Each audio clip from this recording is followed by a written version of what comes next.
Here's What's Your 20? I'm your host, Carl Figueredo, and today we're joined with Wayne Bennet. Now, Wayne Bennett's been in the industry for many years. He has an extensive resume dating back to when I was looking on IMDb. 1995 as a third AD is where he started. Go further back, 1990. 1990. So you started in the AD realm. Right now you work as a producer in the union land. Yeah. Can you tell me a little bit about what you think or what you define or what is a producer? It all depends because there's many different kinds, as you know, Carl, of different kinds of producers and what they all do. And then what's in television also differs what's in feature film. Right. So what I'm doing now is I'm a line producer, for lack of a better description. My credit is produced by, and it's kind of that bridging that really big gap between financial and logistical and creative. Making sure that we're staying on budget, staying on budget, staying on schedule, delivering the scripts that are being written to the best of our abilities for the amount of money that's being given, which, as you know, that it kind of ebbs and flows depending on the project. But that's kind of what my position is. You get into, in a television world, there's executive producers that have usually created the show or are really heavily in the creative realm, like if you get writer-producers that are executives. Then you get producing directors that are producers as well as directors, and they're still there to keep the eye on the creative of the show, not so much as well as the direction of the show, not as much as the logistics and financial. So the line producer and the producing director work hand in hand in television. My job in a feature film world would be called an executive producer, which is really kind of goofy and doesn't really make sense, but that's what they say. So then when you look at a feature film credits and you see you get Deadpool produced by Ryan Reynolds, it's more, the producer is more of the creative side of it, where then the logistics and the financial stuff is an executive producer. Interesting. And you spoke a little bit about budget and making sure that the budget's maintained, even at a line producer level. So what we know already from speaking to other people is that even a PM's able to make a budget and follow a budget, the producer and the line producer. How did the worlds sort of collide with budget making, and how do you differ with the different departments about your budget? Is there a structure, or there's really only one. At the end of the day, there's one budget that you finally finish that is a collaboration of the production manager and the producers that are on the ground. It's a collaboration. And then if we're talking television, then you get into an amortization budget, which is all the things that stretch over the length of the project, being in rent or in utilities or purchases that the costume department makes us for the entire show. Then you have a pattern budget, which is what you are allowed to spend episodically. So all those people, PM, producers, the producing director, and your accountant, all put all the information in to come to one budget. Feature films, it's the same group of people, but you come into one budget, and this is how much we're going to set out to spend for the entire show. So did I answer your question, or? No, I think that makes sense. It is a collaborative effort to build this one budget. So is someone in charge of it? So you'd be in charge of overseeing all these different departments when they pull it all together? Or? Yeah. So again, if we're talking television or if we're talking feature films, it's different. It's the same process, but just in kind of different ways of going about it. In television, I'll sit down at the beginning when I start my show and I'm working with the accountant saying if the studio's giving us this much money for an episode, then we have to back into that number. And the amortization budget, and we all work together to try to get it there that is as real as possible. You don't want to overestimate, and you certainly don't want to underestimate. So we all collectively, and then once that budget, just before you go to camera, they're called locked. We now lock those budgets. In a feature film, you lock the budget. If it's 10 million, 20 million, 50 million, that's how much you're going to spend on that project. If it's episodic television, for me, like my last show, we had to hit, after the tax credits, 3.8 million US per episode. So then that's how we have to, now you get into it episodically because you get your scripts every 6 or 7 or 8 days, and then you work with the department heads, and the department heads feed you the budgets based on what they're reading. And then sometimes creatively things have to change to fit into the box. Gotcha. Okay, we can't afford that location because it's, ridiculously expensive. Okay, Yep. so now it's not a high-end restaurant, it's a smaller cafe on the side of the road. So could you speak a little bit more about that? How do you work with the creatives to fit your budget, essentially? Like you just mentioned that you don't have enough budget, so we have to do a cafe on the side of the road. Right. How do you work through that process? Is it with the writers? Is it with the director? In television, it's with the writers. In television, it's really a writer, showrunner, creator kind of medium. You work with them to adjust the scripts to fit the amount of money that the studio wants to spend. If you're looking at bigger budget shows, Game of Thrones, Yellowstone, The Crown, whatever, it's almost like they want to spend the money to deliver the creative. So then it's more of the producer, the line producer saying, okay, this is the script. It's going to cost $15 million. And the studio says yes. Where in broadcast television, which is what I've been doing for the last year or last 3 years, you have a finite amount of money. This is how much you're allowed to spend. You certainly don't want to go over, and you don't even really want to be under budget by a lot because it kind of hurts you as well.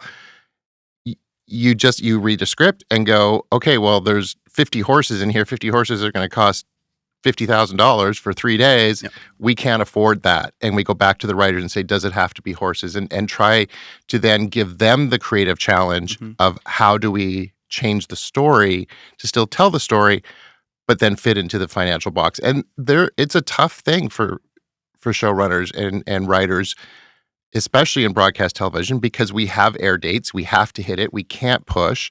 Streaming's a little bit different because, they shoot so many up front and they have a little bit more flexibility. But in broadcast television, it's deadlines, deadline, which is kind of what's happening right now. If actors don't get a deal, the whole back end of the broadcast television season is probably gone. Definitely, because that's one thing I've been thinking about lately. If we're not filming anything right now, then that means we can't edit. Oh, eventually we're going to run out of things to produce. Correct. And we get backed up into a corner, and eventually there's nothing that we can shoot, which I'd say in a pipeline would start increasing the amount of, for lack of a better word, crap that will be coming into 100%. it. 100%. And the benefit of getting the writers back when we did in this particular juncture is they needed, in a lot of episodic television, 6 to 8 weeks to write 2 or 3 episodes to get the show up and going. Now, okay, that part's going, but then it gets to the point where if we're not filming by a certain date to edit and, some of the higher end shows with visual effects and post-production, you can't just, you do them quick, it looks like crap, as you just said. And then they all want them to air by the end of January because that's what's left of their advertising dollars that they've spent money on. So it's really a money thing. Yep.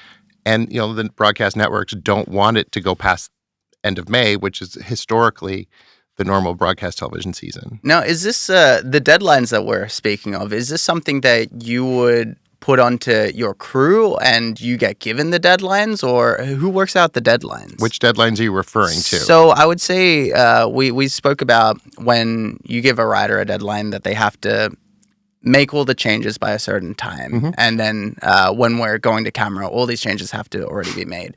Do your show deadline, let's talk about that for a second. When you get onto a project and they're like, this is how much money we can give you, do they come up with, we need it to air by this date, and you come up with all the deadlines prior to that? Or Yeah, you come up with a production schedule and you work with your post-production department to say what do they need to be able to edit and complete it, mix it, final picture, final edit, delivery. They hit that date. We work backwards from there. So if your show needs to air, if it's broadcast television and it's going to air September 28th, you work back from there. Okay, what's your post schedule? What do we need to prep? When it's a new series, if it's a new show, like I needed 9 weeks to build the stage sets of my last project to be able to shoot. Well, we didn't make that, so then we're pulling the next episode up. So then it becomes a juggle. What can you do to keep the machine running? Because it's I have a saying, it's called once the train leaves the station, there's really nothing that's going to stop it. In whether it's feature films, whether it's television, you can't. If you do, it costs you money if that train stops, and it costs a lot of money, and then you got it. That's not money that you're able to put onto the screen to make your show look better. So it's interesting you're talking about like this juggling world that we might sometimes run into, or quite often do run into during filmmaking. I find it, for me, I look at it like, oh, it's the stress that gets put onto the crew in an AD sense. Mm-hmm. For me, it's something I quite enjoy dealing with, because it's like, okay, we made a plan failed, rearranged the plan. How can we make it still work? Yeah. What is your process, or what do you enjoy in that process? Do you hate it, or you're like, I really hate it when the train's leaving the station, everyone messed up? Oh my God, 33! You're asking me this after being in this business for 33 years. So it's a real love-hate, and another cliche thing that I say is the best laid plans are the ones that change. If you cannot deal with change, you cannot manage change or adapt to change, this industry is not for you. Definitely not at all. But you have to be able to really think on your feet and think on the fly. You really do, because if you don't, then the train stops, and it's a trickle-down effect that affects the rest of your crew, that affects everything. There are times when I love it and thrive off it, and there are times when I absolutely hate it, when it's such a difficult particular thing. If it's an actor availability, or if it's an insurance claim. I had a project several years ago where I had the studio burned down, and the studio burnt down, and I did not stop shooting. I kept going, and as much as it pained me, it was my goal at that time that I'm going to keep this movie going. Yeah. And should we have shut down? Probably. Today's world, we probably would have, but we were able to get different lenses and different cameras. We were doing underwater, and we just kept the machine going, and you just keep going and going and going. I love that I'm able to say that I kept that movie going. Yeah. Like, I take pride in that. Was it the right choice? I don't know. But it's thriving off change it's when you start shooting a show, at least for me, my adrenaline kicks in. Definitely. And I am going, where I will personally work 16, 18 hours a day just to keep that show on schedule, on budget, looking as good as we can, to my own detriment. Definitely. And it's definitely something that we're going to touch on in a second. But one point with that, what adds to those extra hours? So is it typically known that a line producer would be doing these many hours, or? No. So for you, what adds to that? Or is it attention to detail? Well, yeah, I'm a little OCD, or a lot OCD. I have my own professional work ethic that is, this is where I want to be. Yep. This is where I am, and I'm always doing this. Yep. I'm always looking up. It's psychologically brutal, but that is who I am, and who I always have been and always will continue to be. No amount of therapy is going to get me to change. So you don't have to put in the extra hours. There are people that don't. There are PMs and production managers that are gone by 6 o'clock. Yeah. And they just leave it to everybody else, and they think that's the job. Well, that's not me. That's not the job. I am part of, nobody works for me. I work with everybody. Yeah. And if my production coordinators are there, my accountant's still there, my ADs are still there, I'm there to back them up and help them out and figure and work together, because without everybody else, we're nothing. Definitely. Right? So, well, that's one of those things I would definitely like to give a testament to you, because I'm someone who's worked with you for a couple of years now. And for me, it's something that's incredibly respectable. And in my own heart, it pushes me a lot harder when I see my bosses not like slacking, and it's like if they're willing to put in the work, why aren't I willing to put in the work? So it's something that I really attest to, and like, again, one of my favorite people to work with. Thank you so much. Here. Thank you. So starting out in the film industry, how did you get to where you are? What's the route to take to become a producer? Well, you can do it. There's a lot of routes, and I have a theory. So when I'll just take you back to my entire life career. Yeah. So I started as an actor. I started as a performer. I have a theater background, and I started through high school, came to Vancouver, tried to get acting jobs. In the late 80s, it was not how talented you were, because there was only like this many shows, but it's not how talented it's what you looked like. Okay. And so all the feedback I'd get from auditions was, you're very talented, but you don't, at the time I had red hair, white skin, blue eyes. I did not look like Don't Tom fit Cruise. the look. No. And we're still, it was an American, what was here at the time, it was an American look. So I ended up going to the Vancouver Film School. I was one of the early classes when they started. And I got an overview of what filmmaking was. And at the time, their program was only like 8 months. So it was a very quick intensive. Got out, started working a couple of freebie jobs for some art directors and stuff. And then I was a location PA. And I was a location PA for a year. Then I started as a trainee AD. And then I'd be a trainee AD office PA, because I wanted to see how the office ran in relationship to how the set ran. Then I was a third, and then I was a second. AD, which was like the best, because I got into feature films at that point and got that well-rounded side of it, because I had television already. I wanted to see feature films. So I did a little movie called Happy Gilmore, and I saw that on your IMDb. I fangirled so hard when I saw it. I thought I told you that before. But yeah, I was the second AD on Happy Gilmore, and then I had like a couple more projects after that, and then I jumped to being a production manager. And then at the time, most of the line producers that were being brought to Vancouver, they weren't Canadian. They weren't based here. So I always got to work with the U.S. line producers. So I'd learn what they were bringing here from the U.S., but they had never worked in Canada, so they had no real clue of how it worked here, where I did. So I ended up doing the lion's share of their work just to keep the show going. So that I'm learning all that side of it. I had connections with the studios, with the finance department, with, publicity and all the different creative departments on the US side as well as the Canadian side. I stayed a production manager for 20 plus years, mostly because, I had a family and I wanted to not necessarily give up my full weekends. I give up some of them, but then my full weekends. And then because of my experience in both logistics and finances, and then the next leap was as a producer for me. Should I have done it 10 years ago? Probably, but I didn't. So I only did it like 3 years ago, and really kind of jumped in with both feet, and this is where I am now. Is it something that you look back on and you regret not coming back 10 years ago and taking that leap, or is it for you in your own personal life? Is it something like the blocks lined up the way that they should have? Regret's probably not the right word, because I don't regret a lot of things.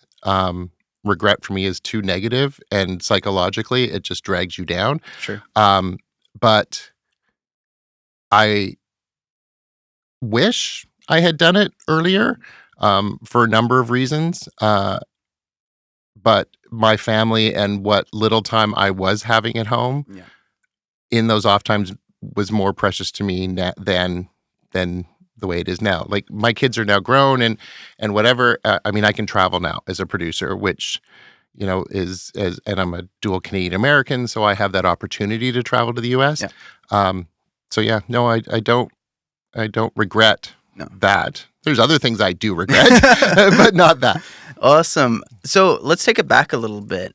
When you first pick up a show as a line producer or producer, how do you choose the shows that you would want to take on? Because I know what we've touched on a lot in the previous podcasts are eventually when you have enough experience or you have enough shows behind you, you have a little bit more flexibility. Is that something that you see that you have flexibility on? I guess not right now because there are no shows. There's nothing. Yeah, it's like, you got a job, you take it. Yeah. The money is coming in. Okay, someone wants to give me a paycheck. Cool. Yeah. So many of the shows that were done here for many, many, many years were just cop dramas. You go way back to 21 Jump Street, Wise Guy. You look at, and then you got into the sci-fi kind of cop dramas in like Millennium and X-Files and that. And I did those shows, and it's like, okay, I've been there, done that. I want something different and something that's a little bit more challenging. When I went on to the show that I met you on, that was interesting to me because I hadn't done that kind of a drama where it was really talking heads. I mean, I'd done the shows with the special effects and the visual effects and the fly rigs and all these kinds of stuff. It's like, okay, that's fantastic and that's fun, but then you kind of want to grow a little bit. So then I did that, and then my last project, it was with a celebrity. I mean, it was with Marcia Gay Harden and Skylar Astin from Pitch Perfect, but it was a comedy drama. It was a dramedy, and I hadn't done that, and so that was of interest to me. You you, you don't. Yes and no. You need the experience because like there are people that are hired on big $200 million feature films that were a PA yesterday. Yes. You know, Yes, I know them well. We all know them well, Carl. And so it's for me, experience is anything. Yeah. It is everything, and I wouldn't change the way I went about my career at all. Um, but yeah, that if I were presented two different projects, Yeah. and one was a drama and one was a sci-fi action film, it's all going to be what interests me, what's connected to it. That's whether it's the producers, whether it's the talent, whether it's do I actually like the script. Yeah. Like I've been talking to an independent that might come up here that is really a slasher film. Like it's like stunts and effects and fighting and gore and blood and guns and stuff. I actually like the script. Yeah. It's not something I'd even go and watch. Like that's not the kind of film that I enjoy, but I like the script. I like that it's an independent film company. Yeah. You just kind of depend on what's in front of you. Definitely. No, it's something that even in my own career that I look forward to doing. And I think you put it best yourself as the experience in the different realms of television or feature or shorts where you get to experience something different. And that's what I really admire about film, that every day is a different day and you never know really what to expect. How do you choose your head of departments, or how is the hiring process going, and who do you hire in first? So it all depends. Well, it doesn't depend. It again, features are television. If you bring in the best available people with the best resumes that support the project that you're doing, and then it becomes a collaborative effort. In television, you all the heads of departments,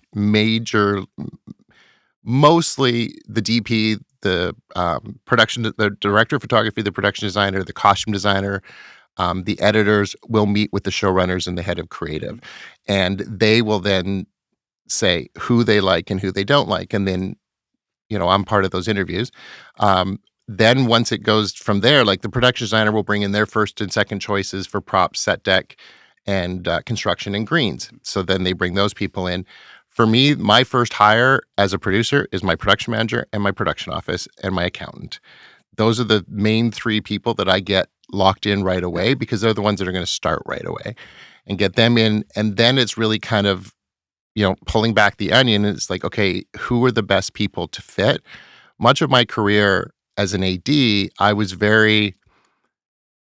became sought after by a production manager. So when the US ADs would come up here, I was being on hold with these production managers as a second to go work on these feature films. So then I was just kind of given to the first. But I had to sit around and wait for X production manager to get a job. And it's not always a fit. It's not like I wasn't always the fit with the first, and it was really difficult. So I've never asked people to, wait around for me because I want to work with you. If you're available, great. I have my favorites, of course, and I have people that I know can do the job and do it well and deliver the creative and do it on a budget and a timeline. Those are the people that I usually bring in for people to meet. Awesome. I am very, very curious about something that's always in my head.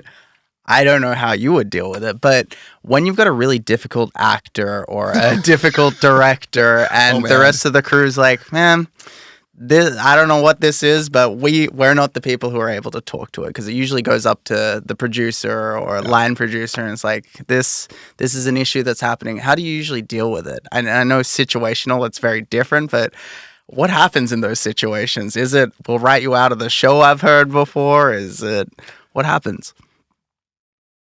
Oh man. This one, that's okay. So you're right. It is situational. I recently have had a challenge with a very difficult actor. Yeah.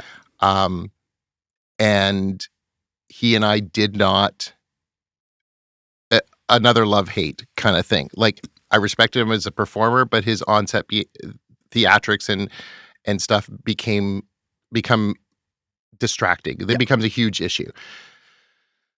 So yes, you have to do your best to go in the door and have a rational conversation with either the director or the actors. You take them away from everybody else. You try not to make it a spectacle in front of the entire crew. Sometimes you're going to get through and sometimes you're not. Yeah. And what I have found over the years is if it's somebody who's just being a prick or just difficult for the sake of being difficult, 9 times out of 10, it's just they want to be heard. They want to be heard. They want to have what they're saying be heard and be taken into consideration. It's the people that push back on it and go, no, I don't care what you say. This is the way it's going to be. And COVID really drove a lot of those things home, especially like with actors and having to wear masks when they weren't on camera. I mean, you know as well as I do how difficult that was for a lot of them. If you don't get that far or get anywhere with resolving the issue at that time, sadly, then involve your HR people. At the difference, if you have HR people with studios and networks, you bring them in and help them mitigate to the best of your abilities. But you still have to walk the line. You have to be on the fence. You have to side with the studio and the network, but then you also have to side with the performer because you still have to have a relationship with them. I don't have to like anybody. I don't have to like them personally and go for beers, every Friday night, but I have to have a working relationship that it's respectful on both sides.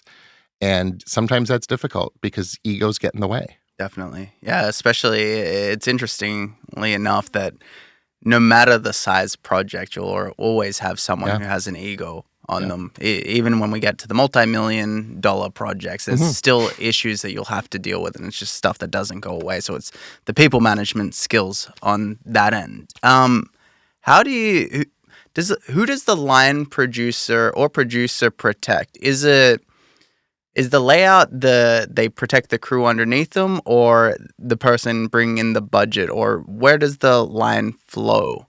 Or how do you see yourself as a protector as a line? The word protector is kind of, I don't know if that's the word you want to use. I don't know what you mean by that, because like if you have a difficult actor who's, difficult with the costume designer or being, too forthright, if you will, or taking it across the line, then I'm going to back the costume designer. If that performer is doing something that he or she should not be doing, I'm going to back the costume designer. I'll protect the costume designer. But if it's, the costume designer, the actor keeps saying, well, I want this fit a certain way, or I don't want to wear green or whatever, and the costume designer keeps bringing that person in, then I'm going to protect the actor. So it's all kind of situational as to what that is. I mean, my job is to protect everybody. Yeah. My job is to make sure that everybody has the tools that they need and the ability to bring their creative and then stick to the budget to help me. Because if they don't help me, then I'm out of a job. Yeah. Right? Like and I don't know if I already said it, but this is a big team. Like we are all here to work together for the same end result. Whether you're an actor, a director, a producer, a director of photography, a grip, we're all here to do what needs to be done to create the project. So in terms of protecting, I have to protect the budget, but I also have to protect the creative, because if I spend this much money and the show's garbage, it's going to get canceled. And that's not in the best interest of me and my career, but it's also not in the best interest of the studio and the network for my next job. Yeah. You did the budget, but then the network said, well, yeah, but it looked like crap because he made them change all these things, and he was under budget by $1 million at the end of it. It's like, okay, well, then why would we have him back? So it's kind of... So they don't even look at if you saved on the budget. They look on the project as a whole at the end of the day. If you're given, let's say, after tax credits, $4 million an episode, they want you, and it's 20 episodes, they want you to spend $80 million. If I come in $8 million under, that's as bad as being $8 million over. Being grossly under budget is almost as bad as being grossly over budget. Because that could have been the one thing that enhanced the film that you pulled back on. Correct. So the finance department at the studios and networks would love me because they didn't have to spend $8 million. But the creative side of it, the showrunners, the creator of the project, the writers are going to look at me and go, really? Really? You saved $8 million? Like what? Like we could have had a techno crane, or we could have had, this or this or this, or we could have put the drone in that episode, or we didn't have to change whatever. We could have had the 50 horses that I made you change to one cat. Yeah. Right?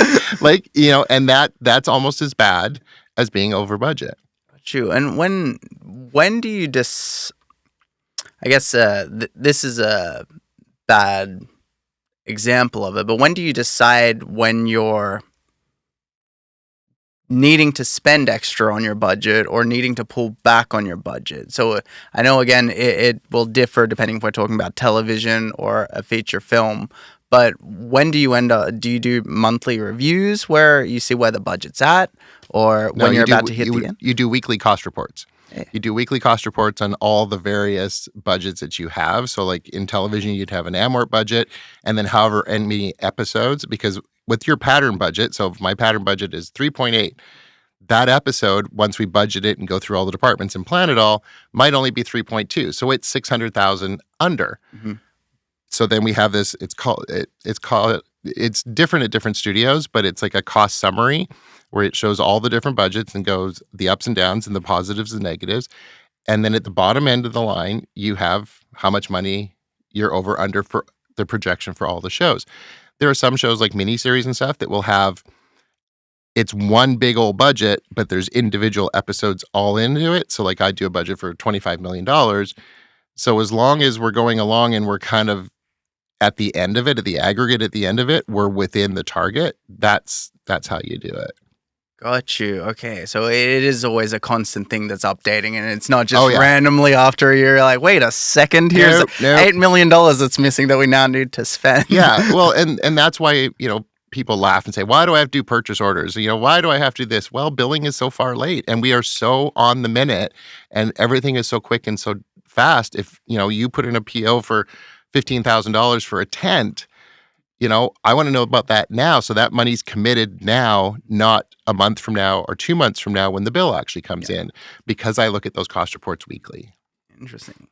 Awesome. And then this one will take us to a break, and I'm very curious about this. Again, it was mentioned on our production talk with a non-union producer. Where does the wrap party money come from? Is it something that you factor into your budgets? Is it... Depends on the project again. So feature films, they will allow you to budget X number of dollars for a wrap party. Okay. At least on the studio sides. In television, it's the same with crew gifts. That's really kind of gone by the wayside because the studios and networks are not run by filmmakers anymore. They're run by tech companies, accountants, Wall Street, executives. So like on the show we weren't allowed to budget money for a wrap party, like at all. So as the show you're getting towards the end and it's like, okay, you see your X number of dollars under budget, you then go to the finance department and your production executive to see if they will allow you to use some of it. And then nowadays they only allow you to pay for the venue, for food, any sort of alcohol has to be paid by others. And on the show that we worked on, the producers and the cast paid for that part of it. It all depends on the show. And it also depends on the studio. Like when you get like a show like Supernatural wrapping after 15 seasons, they spent a crap load of money. And from what I understand, that was all studio. So if they spent, that's their decision on where it goes. But 99% of the time, you're not allowed to budget for it anymore. Oh, well, it's a good thing to know. And I'm sure like people will be very thankful looking at this, like getting to the end of their shows potentially and being like, where the hell am I going to find this? Yeah. If you're under budget and the people that are financing your show allow you to spend it, that's where I go to it. Perfect. Yeah. Awesome. Well, thank you so much. Well, we're going to cut to a quick break. We'll be back in 5 and we'll talk a little bit more about, we're getting into the mental health side of things, and then we're going to ask you some questions that got sent in from other producers, actually. Okay, great. Awesome. Thank you so much, Wayne. Okay. Awesome. And we're back. So before the break, we've heard a little bit about Wayne's story and what it means to be a producer and what is a producer, more importantly, and how you operate as a producer. So going back, I just want to hit you with a hard-hitting question. One thing that I personally enjoy, because it's one thing that I've had to deal with in my life as going down my AD route. Is there a time that you almost quit film? So it's just like your gut-wrenching day, it's your make it or break it day. And can you talk a little bit about that? So my answer is going to be twofold. There's two things. There's like a particular project where I say, this is too much, I'm going to quit. I'm not a quitter, but it has to really put me so far over the edge. Definitely. And then there is quitting the industry. So over my 30 plus year career, there's been 4 substantial downturns. And the most recent is, well, now, with where we are now. And I've tried to get out of the industry 3 times. And where I've literally just gone, you know what, this is too much. I can't do these hours anymore. I'm suffering personally, professionally, mentally, family. And I've tried to get out, and every single time I get dragged back in. And 99% of the time, it's because of the people that I have grown up with in this industry and love being around. I mean, yeah, there's the benefits of not knowing, it takes 37 minutes to drive to work every day, and that my coffee breaks from 9:15 to 9:30, and, lunch is from 12, the structured, and then by 2:30 or 4:30 or whatever, you're done, and you're 38 minutes to drive home. I love that craziness of it. In terms of a production, there have been a few where it's just so out of control and there's nothing I can do to bring it back in control or anybody will allow me to do to bring it back into control, that I've just said enough is enough. And I've either chosen to walk away or I have, you suffer through it. I did a television series many years ago that caused some heart issues that I thought was more of a panic attack, but it turns out it wasn't. But it was, I was working 20 hours a day. I was getting probably 2 hours sleep by the time I drove home and drove back again. I was bending over backwards for this particular production. And it was never enough, to the point where I was the production manager at the time, and the line producer went up one side of me and down the other in front of the entire crew. And it was like, at that point, there is no respect. There's nothing I can do to solve or fix this problem. And I just went to my office and packed up and left. Yeah. So everything in this business, and because every show is either 6 weeks long, 6 months long, 2 years long, whatever, it's situational. We throw people together that may or may not be the most compatible. You hope that they are. You hope that you crew them to the best of your abilities based on the other personalities you have, but it's not always a perfect fit. And then you work for people that are not always as good in their jobs as they should be. Mm-hmm. And I'm a detail-oriented person. I am also a control freak, but I'm a control freak that will listen to reason and listen to other people's ideas. And if their ideas are the best, great. If my idea based on my experiences, but there are some that you just don't connect with. And yeah, it's, when you leave a project, it's one of the hardest things because you're leaving the people that you brought in, and you're basically abandoning them. And psychologically, that's a hit. How do you deal with that when you've been in that situation? Is there something that, do you have a routine that when looking back on it, you're like, okay, well, telling yourself, like, I did it for me, it was something that I needed to do to save and secure myself? Or how do you walk yourself through those mental struggles for when that happens and you have to walk away from your baby? You do the woulda, shoulda, couldas, and I process what became that tipping point and tried to never let it happen again. So I try to learn from mistakes. I try to learn from experience. so it never happens again. You do beat yourself up. I do personally, that I didn't work hard enough or didn't do enough to fix the problem or avoid that situation. But if you realize what brought you there and can define what brought you there, at some point you have to accept it. You accept it either for you or you accept the failure. Not that I like using that term, but you just accept it and you have to move on. You pick yourself up, dust yourself off, and start it all over again. Definitely. Right? Like, you know what? The song says. That was fun. Let's do it again. Exactly. But you learn from those situations. Yep. You learn, and if I make a mistake, I'm the first to put my hand up and say, I effed up. Yep. I screwed up. I will own my mistake, or I will own a situation if there's a problem.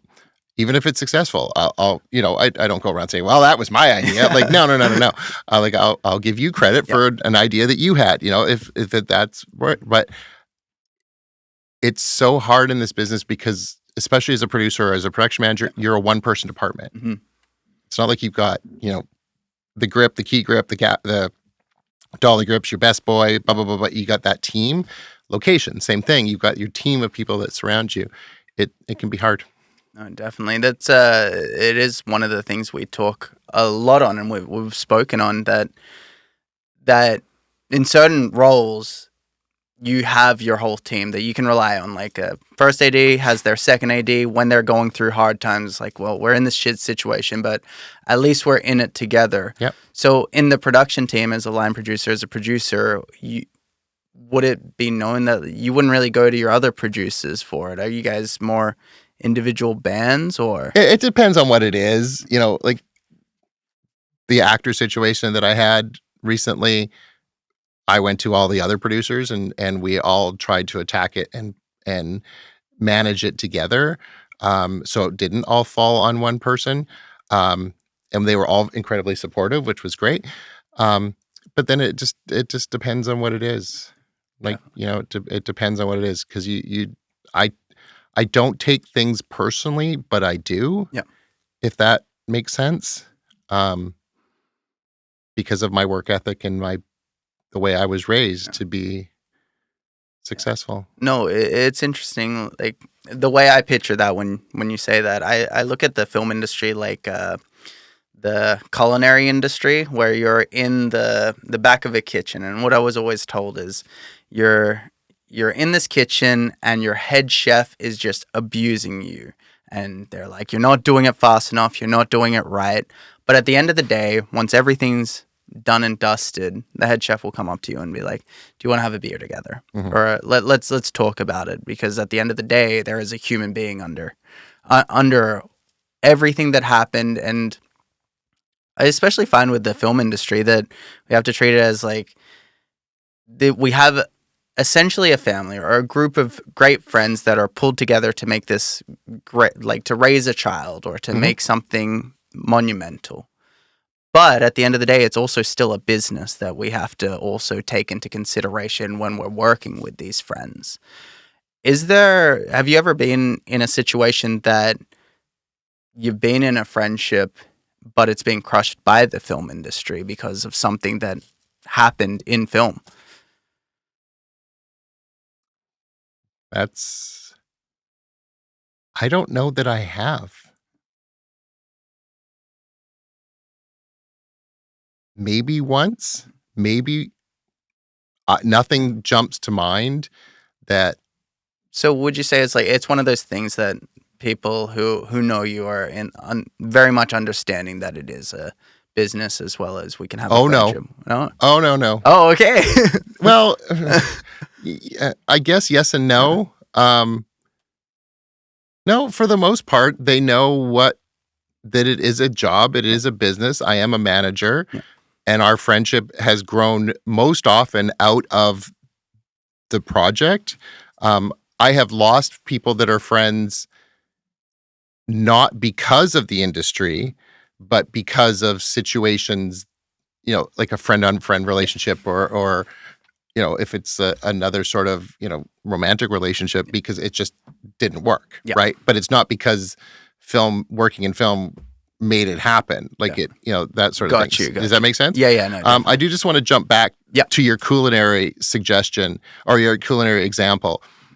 There is no reason and no way and no right anymore or acceptance for that manager, that head chef, to treat anybody the way that they did, the way that they do and the way that they did. Much of this industry through the 90s and the early 2000s, how I was raised, was all about yelling and screaming and belittling and humiliating. And, there are people, when I was a production assistant, that treated me like that I will never hire to this day. Like, there's just no way. And the world has fortunately evolved, and it's getting better and better all the time in our industry to not accept that. And so where I will have my moments, I'm the first to say I will just flip off and have a moment, but I will own it in front of that same group of people that I may have flipped out on. Like, if I'm flipping out on you in front of 30 people, I'm not going to then take you aside and say, "Oh, Carl, I'm really sorry. I'll take you for a beer." No, I'm going to do it in front of those 30 people because I made a mistake. Yeah, I'm actually really glad that you brought that up, because I was going to ask you the question on how do you see how have you seen the industry evolve, especially with that? Because one thing that we've brought up a lot is what I value about the industry.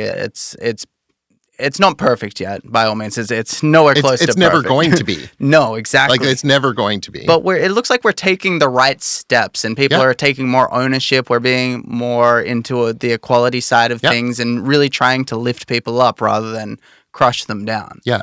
And so it's something that you've noticed back 30 years ago. It was very much you need to put in the hours, you need to put in the hard work. If you're not doing that, you're not good enough. And yeah, pretty much. I had my first show as a PA in 1990. The production manager, and I was a location PA. There was 4 of us. There was the ALM and 4. Now there's like 40, but whatever. And if the PM showed up on set, if we were sitting down, we were not asked back the next day. Wow.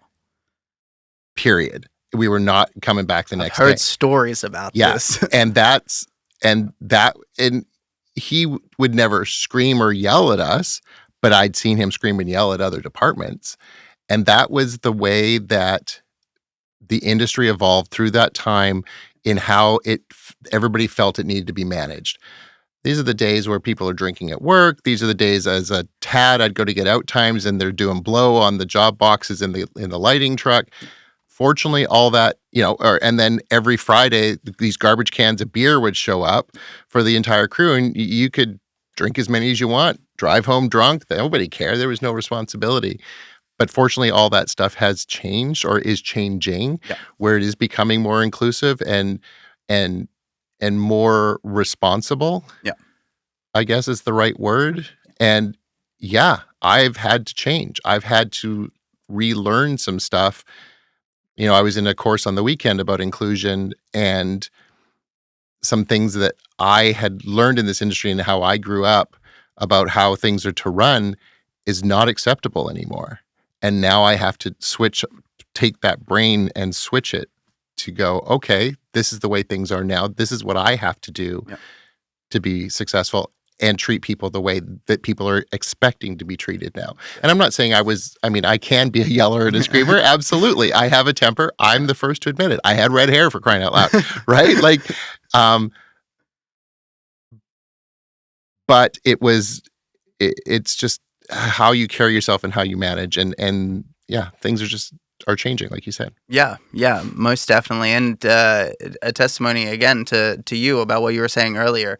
The makings of a great producer and line producer is that adaptability. And that also means adaptability into this new era. Because otherwise, eventually, we just become, in any age group, any level, eventually you'll become redundant if you're not able to adapt with the new times, whether you like it or not. Well, you become unhireable too.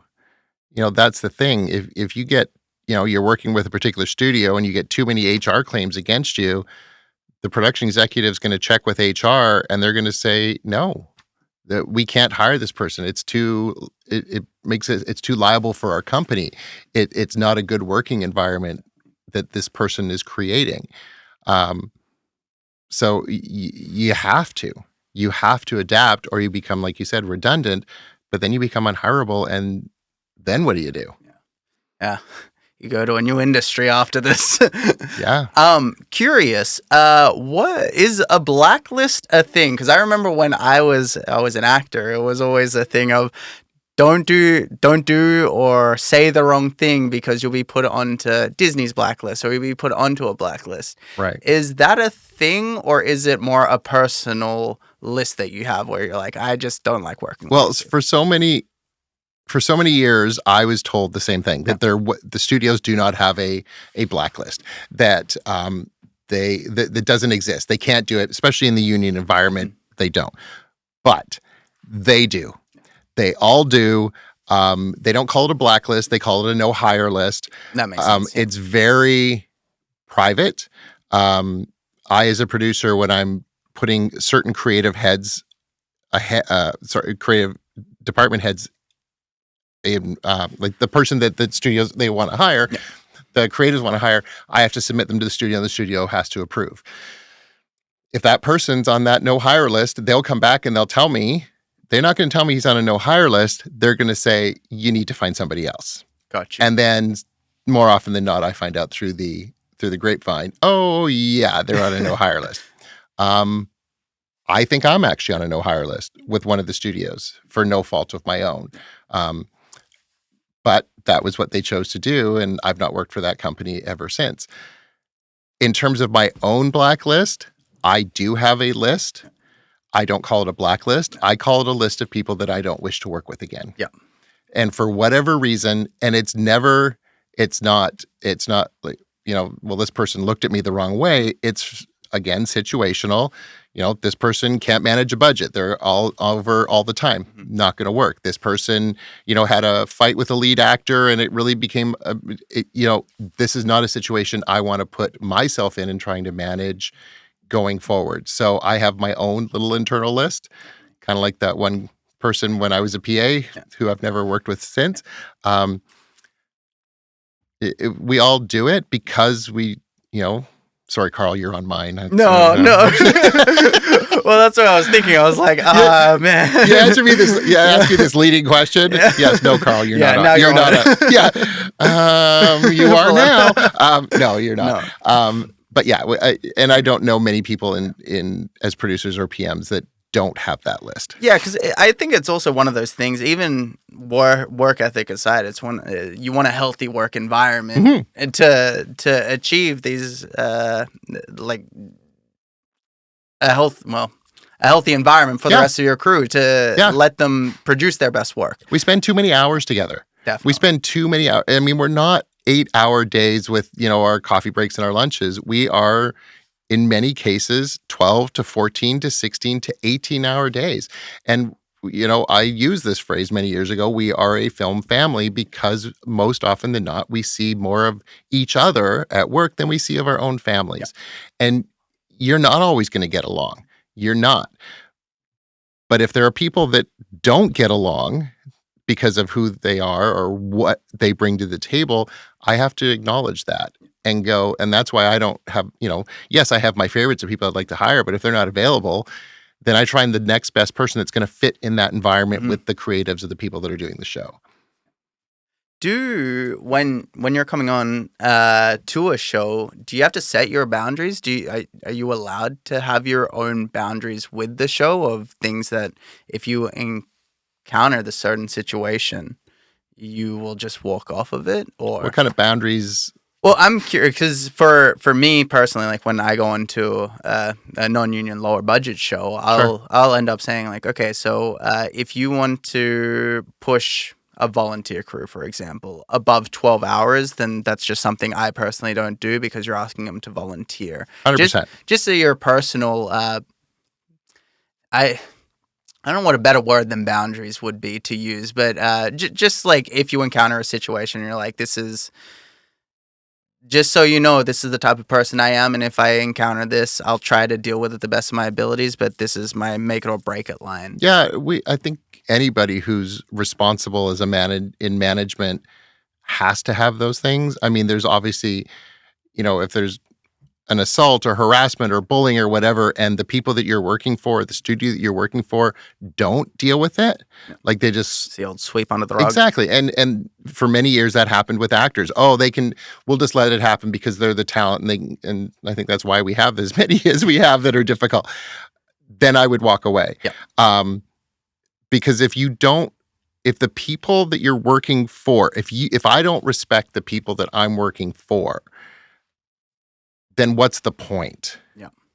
At the end of the day, I have to walk, and I say this all the time. If I can't walk away at the end of a show with my integrity and my reputation, there's no reason for me to be there. Yeah.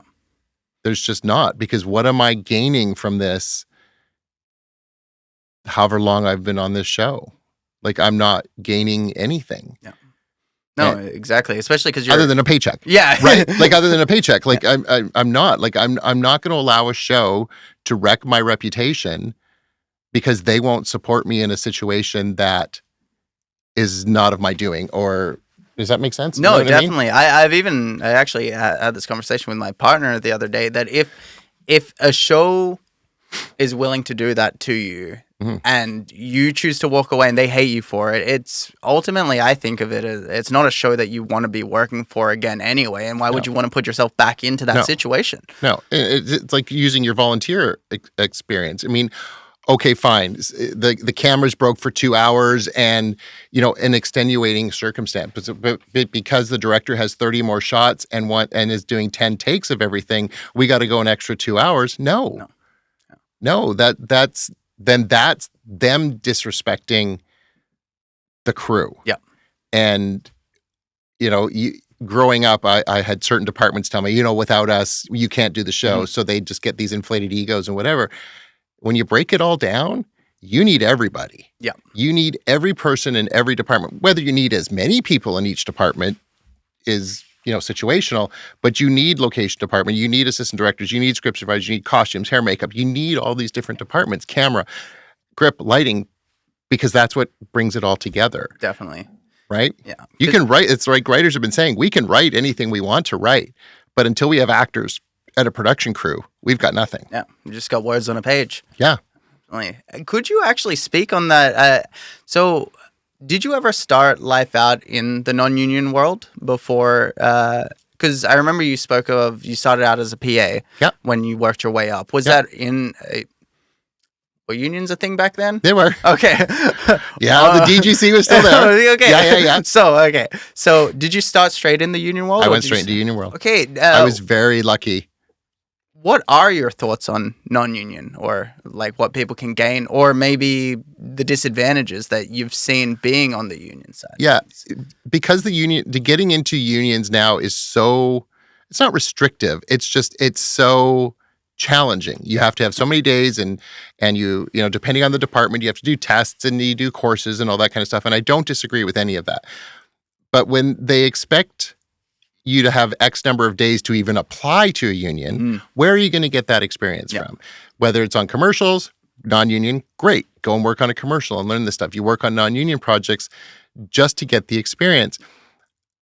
And I have no problem with non-union. Yes, I'm a union person because that's the environment I grew up in.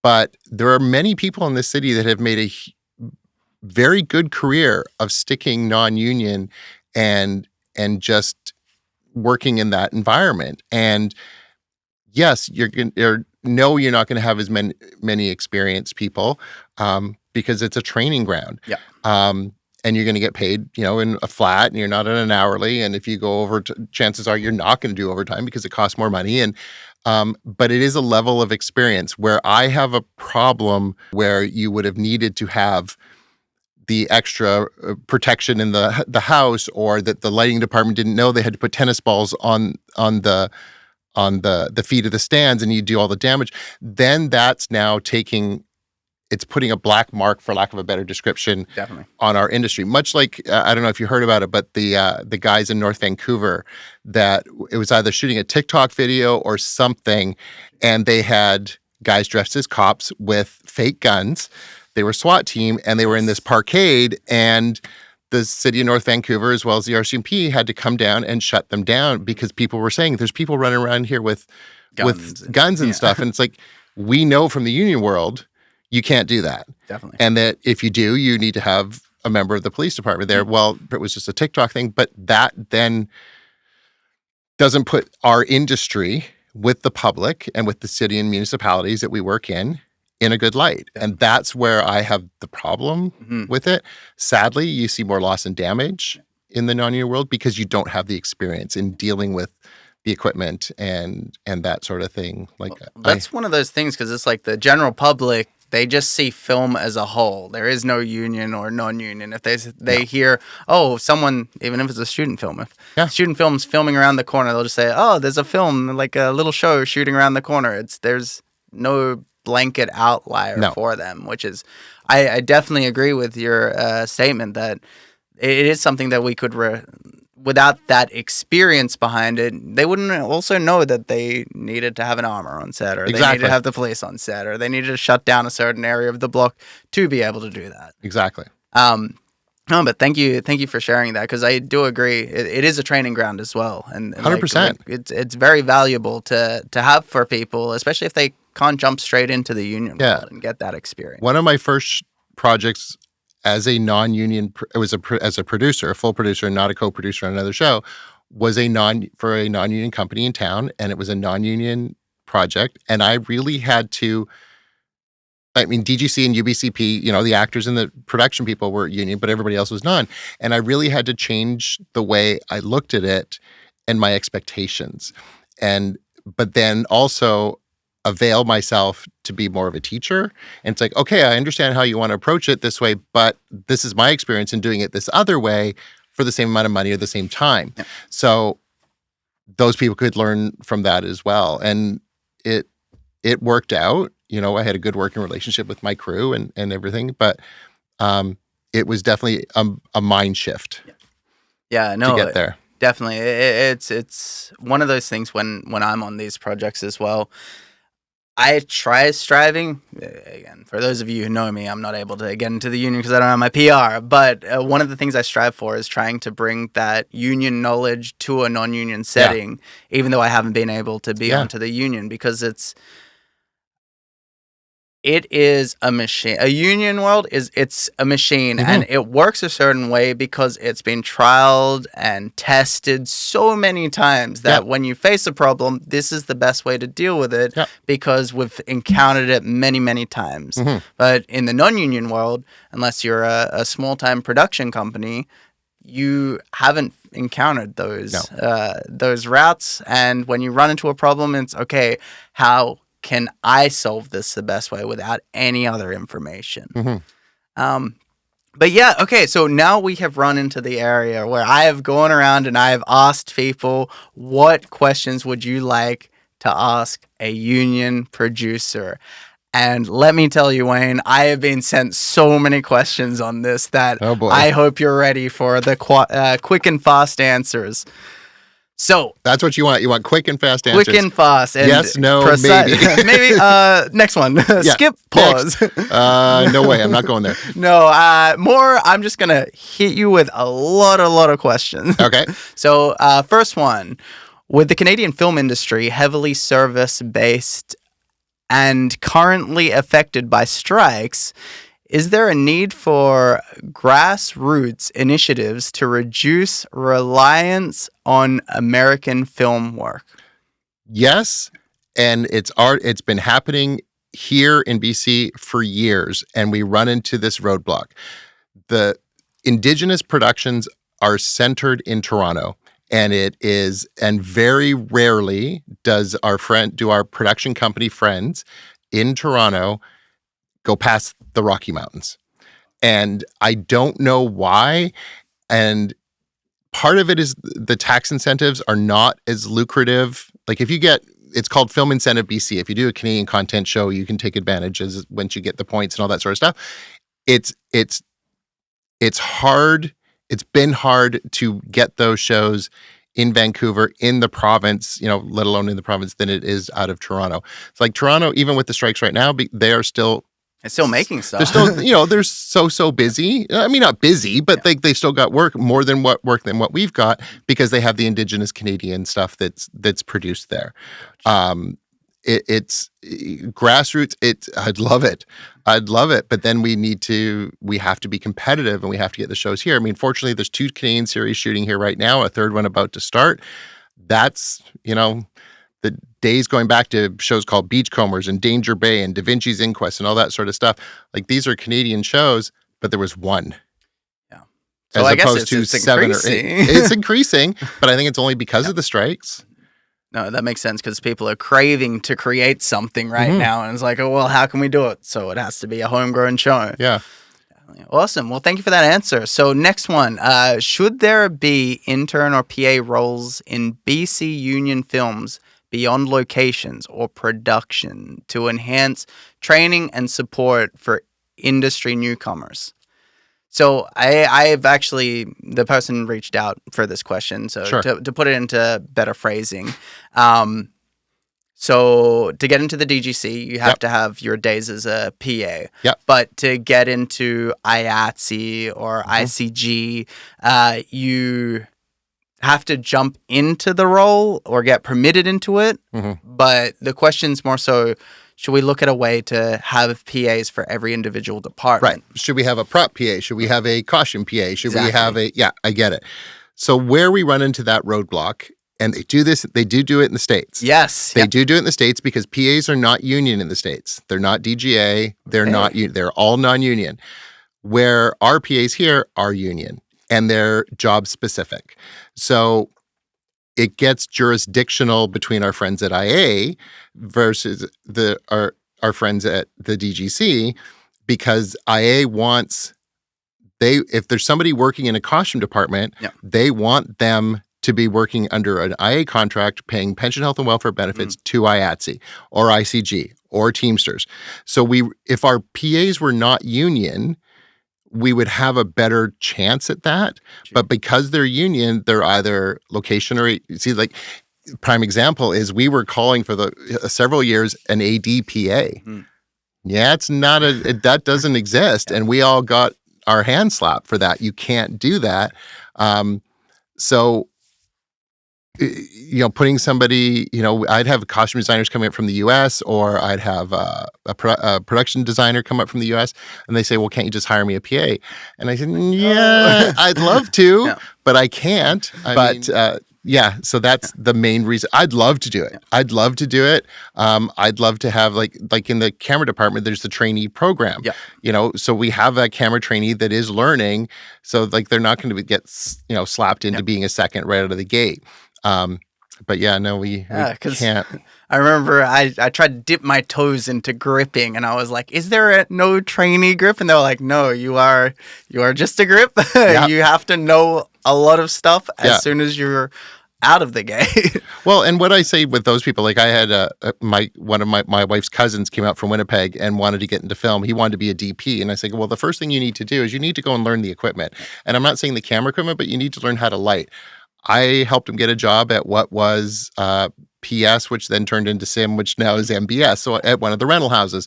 So they could go learn all the flags and the cables and the distribution boxes and the lights and know what they physically are and turn them on and turn them off before you step on a set. That makes sense. Right? And there's a couple guys in town that are running a grip school.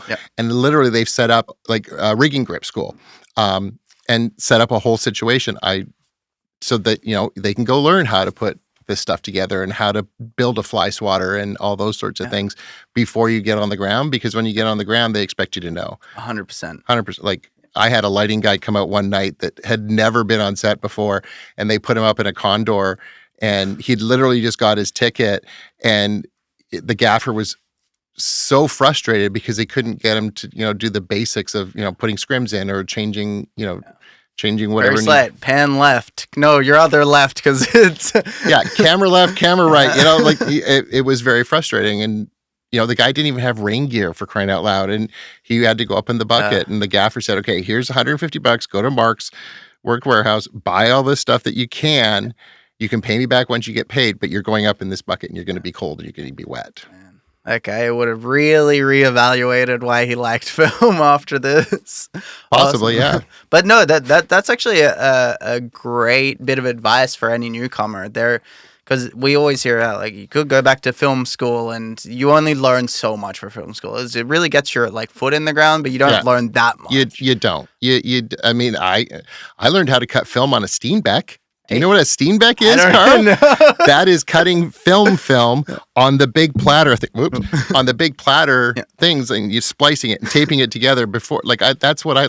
How many times have you used that lately? Zero. How many times did I use it out of film school? Zero. No. But what I learned from it was editing. Nice. And how you know what I mean? Yeah. Like so, but. Yeah, they don't teach you how to use an S360 at film school. Like they don't. It's like, okay, well, here's how you plug it in and here's how you change the color temperatures. But they don't, unless you're into a lighting specific school, like you're set up here. You know, if you don't, you have someone who will just come past and like do the light tweaks instead of you doing it, and then eventually you're like, I've been a DOP before. Let me tell you. In the world of LED, it's so much simpler now, where you don't have to have you don't put the scrims in the lights, and you don't have to have as much diffusion, and switching from day to night, you don't have to change from HMI lights to tungsten lights. You literally just push a button and the color temperature changes. So it's easier that way. But there's still nobody to teach you until you're standing on a set doing it. And then you're getting yelled at by someone being like, please, just it's simple, press the button. I know, but right? Where's the button? Yeah, where's the button? I had one guy years ago in like a big 18K, first day on set, and why he had to change the light bulb, I have no idea. But you have to keep in mind that these light bulbs are like $2,500 to $3,000. And if they're not seated properly, when the light struck, it'll blow the bulb. Yes. It happened. And I don't know why, whatever happened, why the best boy or somebody more experienced wasn't changing the bulb. I have no idea. I can't even remember. But I was so angry. I wasn't that bad. But it's like, why is this guy changing the bulb at this freaking light without having somebody more experienced? Anyway. Definitely. Yeah, that overarching teacher. Because, I mean, it's one of those things that actually maybe you can let me know. Is there ever placement in a budget to be like, okay, well, here's a little bit of extra room. This person is just a green grip or a green LX or no. So if you manage to get hired, you have to have very experienced people who will know I have to have this person's back. Otherwise, you're taking a more experienced person's position. Yeah, I mean, in the non-union world, maybe there might be a little bit more flexibility, but that's why we've been encouraging the different unions to get more of training programs in the various departments. If you want to be a hair and makeup person, there are schools that you go and learn to be a makeup artist, you go and learn to be a hairstylist, and you get, you have to have your hair license. Okay. Yeah. So that's easy. They do trade tests at the unions, but like you were saying with grips and with gaffers and grips and lighting and even props, like there isn't. So the unions need to train their people. Yeah. In these various departments to then, because once we get down to needing extra grips or whatever, it's dispatch. We call dispatch and they send us out 10 guys or 5 guys or 2 guys that take the call. Yeah. There's nothing there that says they're experienced or they're not. One thing I find really interesting about that actually, and it's something I mentioned with a choreographer, once you're in the union, a new world sort of opens up to you. So like all these training, they do have some trainings to, if you're like, okay, I'm a grip, but I want to go into lighting, and they have certain courses. Yeah. But what would be awesome is the inclusion of the people who actually want to get into the union and having those accessible to them. So it's like, okay, well, you do all these different courses. I know with lighting, they actually have a test that you can do and get into it.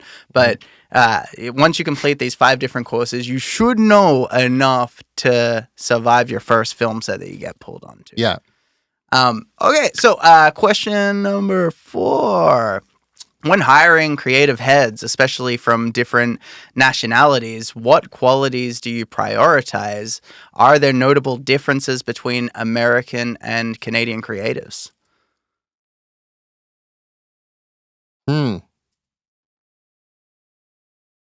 Ideally not, but there is.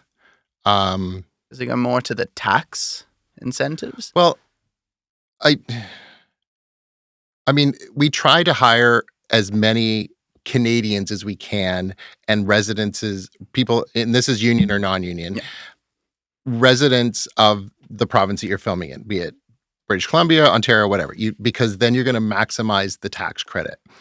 Whether you're Asian, Hispanic, white, doesn't matter. Yep. You are a resident of British Columbia. You try to hire the best person available that is a local. That's, first and foremost. If you can't find it there, then you try to look outside and you bring them in from Winnipeg or Calgary or Toronto or Quebec. You bring somebody in to try to at least get some of it. But then you're looking at, then beyond that, if you don't find somebody experienced enough or the position to, then you look to the US. And I don't know if that's really answering the question per se. But it sort of does. It's first and foremost, we look inwards for British Columbia now before we try to hire other people. Absolutely. In terms of creativity and experience, it depends between Canada and the United States.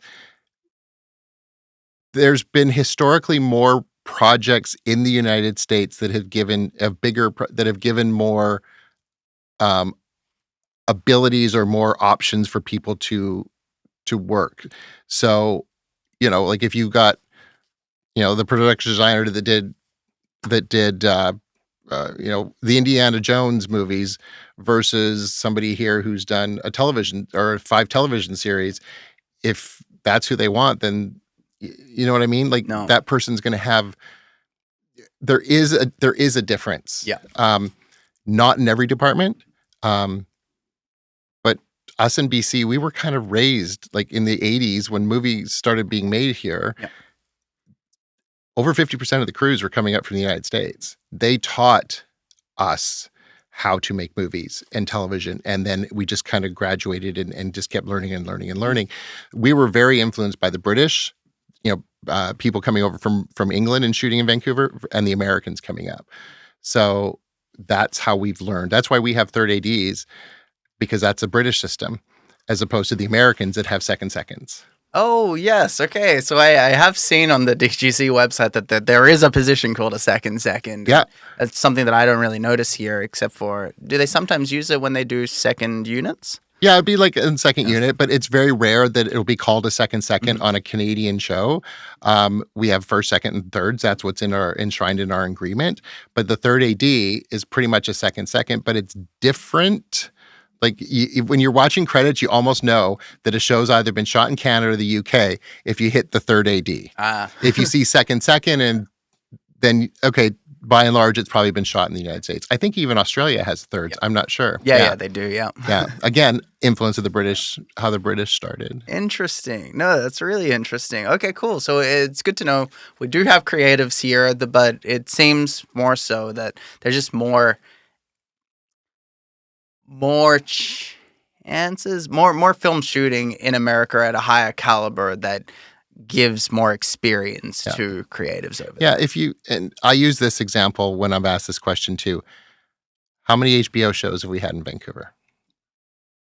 Not a lot. Not a lot. Not a lot at all. Like we don't have Game of Thrones. We don't have them. I mean, we're getting The Last of Us, which is fantastic. Yeah. And that's a huge, but they're bringing certain people in. Yeah. Yeah. And I don't want to downplay our creatives because there's so many amazing good ones. But at certain levels, there is a difference. Would you say for someone starting out then, would it be more valuable for them to go to somewhere like Toronto or try making their start in LA simply to come back here? Or is there a realm that it's like, really try working your way up? Yeah, I don't want to say that. I don't want to say that because creative is creative, right? It's subjective. That's true. And, there's nothing saying that I can't hire you as a production designer and you're going to do just as an amazing job as any one of the Americans. Mm-hmm. Like there's nothing saying that at all. So I don't want to say that you should go to the United States. I mean, for actors, there's been, how many actors that have started here and done well here and gone to LA only to have to get jobs to come back here because they get leading parts because they're considered an LA hire versus a Vancouver hire. There is that stigma. Yeah. A number of them, Toronto as well. But, I've had this debate or this conversation with a costume designer friend of mine who is as every bit as talented as American designers. But she doesn't get the opportunities. Yeah. No. Doesn't get the opportunities. And I don't want to say because she's Canadian or because it's just the availability of the projects that she's had access to or to be considered for are not necessarily as big. You know, there's another designer here, a costume designer, who was lucky enough to do a franchise of very big films, US-based films. And it's taken her leaps and bounds all over the world, which is fantastic. But that percentage is very slim. Very slim. Dang. So even once you get high up in the ranks, we're still fighting for that like 1% chance to get taken other places. Because when I moved here, I told myself the same thing. I was like, okay, I'm gonna try to make myself a name in BC, and then eventually I can go back to Australia because the Australian film population is so slim as well, and it gets pulled over from Canada and America before it comes there. So I was like, if I come make a large name here, then I can go back home. I'll go with you. Yeah. I'm happy to go with you. No, it will be beautiful. You and me. Yeah. Okay, well, let's speed through these ones. 6, have you noticed a change in the distribution of producing credits over time? Distribution of producing credits. And this one's interesting. You know what? Let's skip that one. Well, yes, and I have a theory. Okay, so when people, and I get asked this question, why are there so many producers on a television show? You watch a television show, broadcast, streaming, whatever. It's like a laundry list, and it never stops. It never stops. Yeah. Over 2/3 of them are now called writing producers, and they will give co-EP credits, or if they're like on my most recent show, there were 2 executive producers. One was the showrunner and one was the show creator. Yeah. Everybody else, actually no, 3. The third one was the one that sold it to the network. Okay, so those 3 were executive producers. Everybody else was either a co-EP or some other, but they were all writers. There were only 2 of us, I think 3 of us that were producers. One was a post-producer, myself as the line producer, and the producing director. All the other producers, save those 3 that were EPs that created the show or the key showrunners, were writing producers, and there was 8 of them. Wow. Yeah. So that's how television has evolved, and because they feel that they're producing the show. I mean, some of them, because they will write it and then come to set and then produce it on the ground with us. So they're working through writing changes, and they're working with the director on line changes, or they're working through on picking locations and that sort of stuff.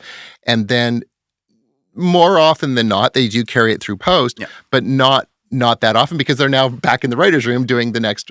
In features, it's pretty much stayed the same from my experience. I may be wrong, but in features, it's pretty much stayed the same. But that evolution of the writing producer has really grabbed on. And is it one of those things that they're going, because I guess when I'm watching the credits, I've never noticed them particularly announce that it is writing producer. They don't. Okay, so it is just we'll see like 8 different or 12 different So then names, what you do is you go to IMDb and you go writers, and then you go producers. Look, similar names, and those are the writing. And it's really a television thing. When they've got writers' rooms, when you look at shows like White Lotus or Yellowstone or whatever, those producers are different because Taylor Sheridan writes everything. Mike White writes everything. So anyway, that's how I think the list of producers has kind of changed over the years. Definitely.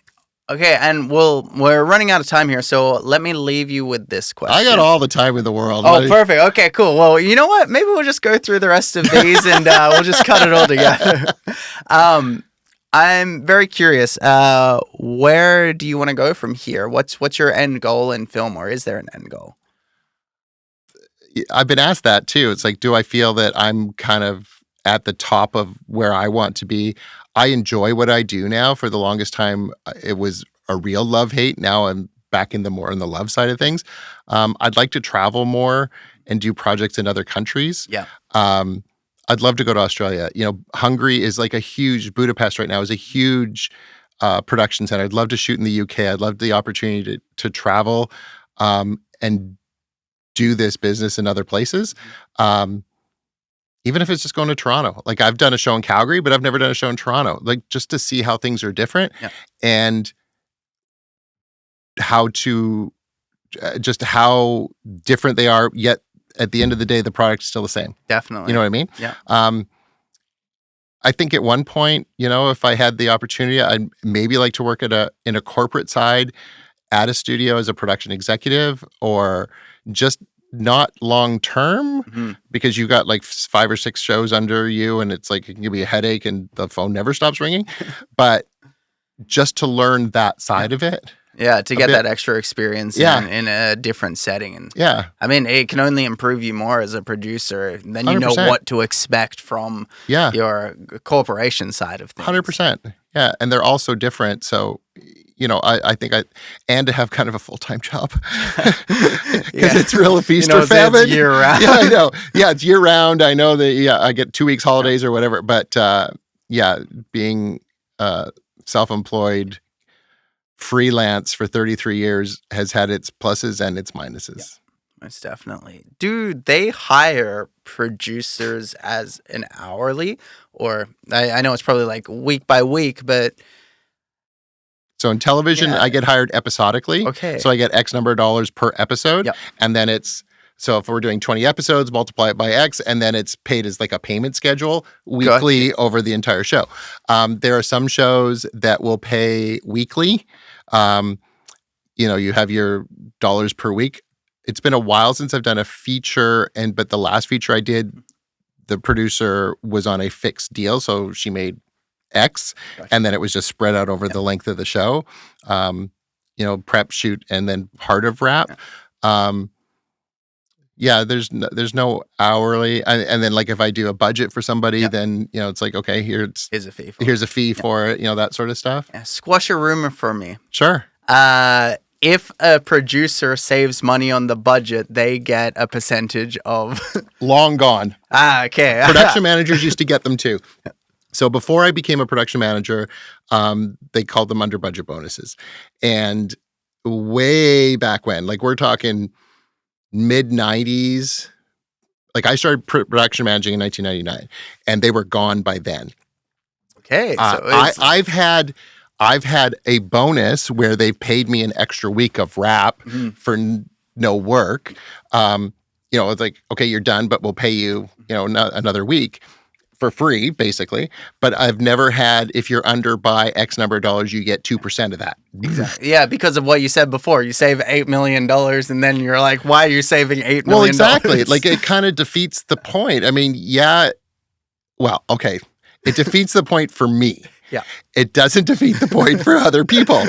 So I'm not going to lump myself in the group with the other people, but it defeats the point. Like, if you're $500,000 under and you get 2% of that, that can be a significant amount of money. 100%. It's only 10 grand, but still, it's a significant amount of money.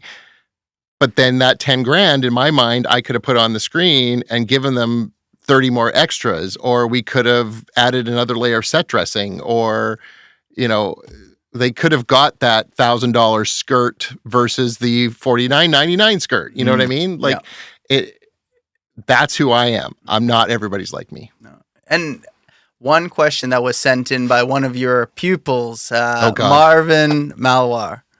He was one of the office PAs on our show back in the day. Oh, yeah. So what he was curious about, he remembers spending time late at night where you would go through individually, line by line, just circling things, crossing out. I'm assuming it was in a budget sense where you would go through and just really meticulously go through the budget. How much into the micro dollars, not micro dollars, let's say like if it's a $10 thing, how nitpicky do you get into that realm? Yeah. I know what he's referring to. Okay. And if it's something you don't want to comment on, that's completely No. okay. I will comment on it, but how I'm going to phrase it. So, I am OCD, where if I give notes on something, to be put into a schedule or a budget or whatever, I expect those things to be put in the way I want them to be put in. Yeah. Because ultimately, I'm the one responsible for that document to whomever that is. Yeah. And in this particular case, I had given notes on something. It had come back, and I was checking my notes to what that new version was. And unfortunately, there were discrepancies, and it wasn't a first-time thing. It had happened on a number of occasions with this particular person. So I now am going to go through it with a fine-tooth comb to see if my notes have been implemented, because then that's when I give my notes, that's what's in my head. So if I added $10,000 to the construction budget and that $10,000 is not in the person, it got missed or whatever, then now I'm going to spend that $10,000 because that's what's in my head. But if I don't see what's on the page, that it didn't get it. You see what I mean? Yes. Yeah. So I don't suffer fools either, Carl. That's a problem that I have, and it's in this industry, it's tough. It's like I expect people who are being paid a fair wage to come in and know their jobs and do their jobs to the best of their ability and deliver. And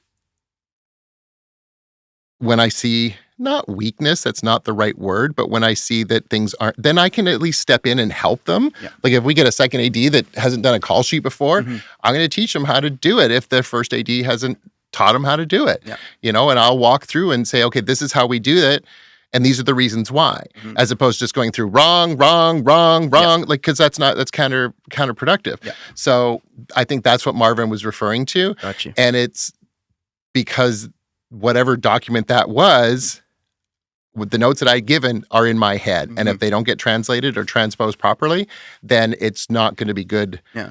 You know, if it was an extras breakdown, for lack of a better description, we agreed to, 100 background instead of 200, but it's still on the extras breakdown is 200, and then that's what gets budgeted.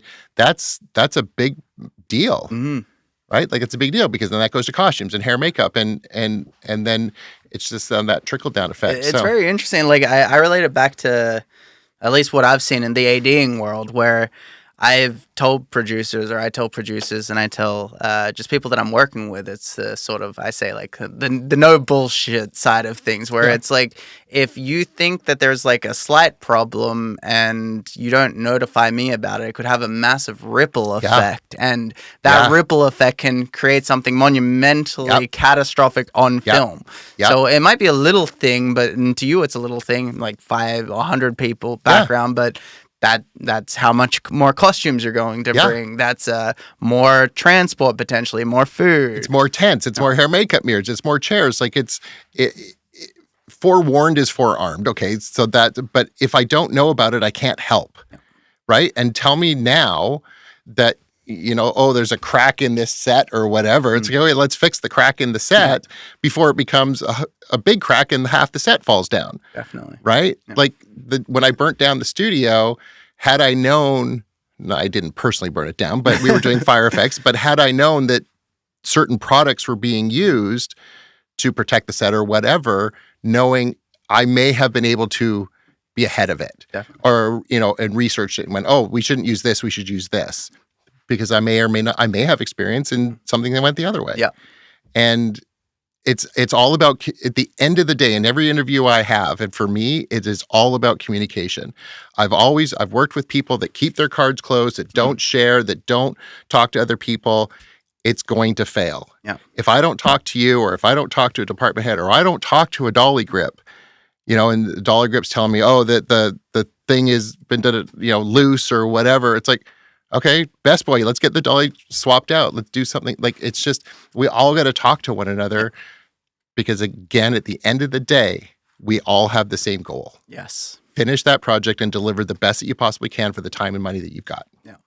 No, it's very well said, because it is a industry that thrives on communication. And it's very interesting to see when people don't want to communicate. It's you're missing one slice of the pie, and you want the whole pie at the end of the day. Or they feel so insecure, or they're not secure in the position they've been put into, that it's like, rather than reaching out and asking for help, they just try to take it on themselves, and then it either sometimes it works, but sometimes it doesn't. Yeah.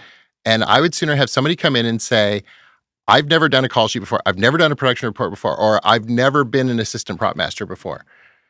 I'm like, okay, so let's figure out how we're going to support you. Yeah. Perfect. Because again, at the end of the day, that person's going to learn, ideally, and retain. And then they're going to go off and be, so when I hire them 5 years from now, I will have put in the work to get them there, then I don't have to do it later. Definitely. You see, and it must also be fantastic to see that growth when you get to that next show. Oh my gosh. You went from this to this? We had an AD on A Million Little Things in season 3, the height of COVID, who I just had on my last project. And she came in, first job as a second on A Million Little Things in Nightmare Land with things changing left, right, center, up and down, backwards, forwards, we're shutting down, whatever. And I just had her on my last show. It was amazing to see how much she grew from then till then. Yeah. And she stuck it out. She wanted to quit on A Million Little Things because I remember the time we're all sitting around this boardroom table and it was like a war room. Do this, do that, change this, location that, find this actor, who's in town. And she was like going to explode. Yeah. And to see where she is now and she can handle it and manages it and is ahead of those things. Oh, it's something that I look forward to seeing in my time in the film industry as well. And anyway, thank you so much, Wayne. I really appreciate you for coming on here and spending the time to more so teach us about your world and how we can get into your world. One thing to finish us off with that I've done for other producers or directors or anyone I've had on this show, I like to put a little piece of work that you felt most passionately at the very end of this, whether it be a trailer, if you have a demo reel, even maybe a link to your website, plug whatever you would like, your email. Someone sees this and they want to hire Wayne Bennet as the producer or line producer of their next show. Where do we go? Well, I don't have a link. I don't have a reel. Just, I don't know, contact my agent, Ralph Berge at Independent Artist Group. Awesome. Well, we'll put the link down there, and when they want to get in touch with you, they will. But that'd be great. More than anything, thank you so much for coming on. You're very welcome. Thanks for having me. Cheers. Cheers.